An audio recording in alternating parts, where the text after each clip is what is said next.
J'ai sollicité votre avis sur ce téléphone TikTok Shop que j'ai finalement acheté et je vais vous donner mon avis. L'enjeu pour moi était de savoir si ce téléphone pouvait convenir à un élève rentrant en sixième.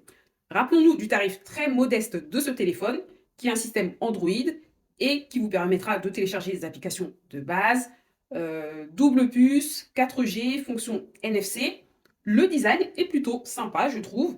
Il est livré avec, vous savez, le film qu'on met devant l'écran pour le protéger, son câble pour recharger, une coque.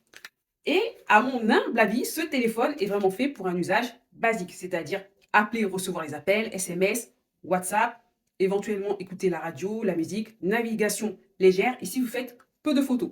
Voilà. Voici un exemple de photo que j'ai pris avec ce téléphone TikTok Shop. Je trouve que la qualité est plutôt bonne et respectable, mais vous n'aurez pas la qualité que peut apporter un téléphone un peu plus haut de gamme comme ici.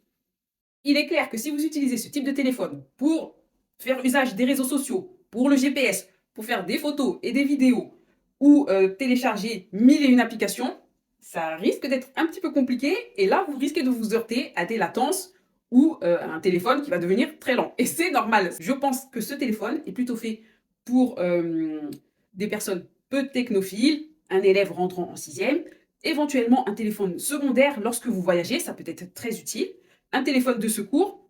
Voilà. Quelqu'un disait dans les commentaires, pourquoi ne pas investir pour mon enfant rentrant en sixième dans un téléphone un petit peu plus cher, un petit peu plus haut de gamme.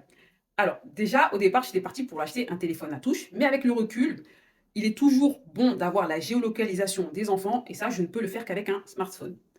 Ensuite, j'ai pas envie de devoir renouveler un téléphone que j'ai acheté cher, en sachant qu'à cet âge-là, ça se perd, ça fait tomber le téléphone, il se casse et surtout, il peut se le faire voler. Et c'est ce qui est arrivé à mon premier. Voilà, je vous ai donné mon avis honnête sur ce téléphone en sachant que je n'ai pas le recul sur le long terme parce que je l'ai reçu il n'y a pas très longtemps. Mais si vous n'êtes pas gamer, si vous n'êtes pas créateur de contenu, si vous n'êtes pas photographe, amateur et si vous n'êtes pas à la recherche de la haute performance en téléphonie, ce téléphone pourra vous convenir.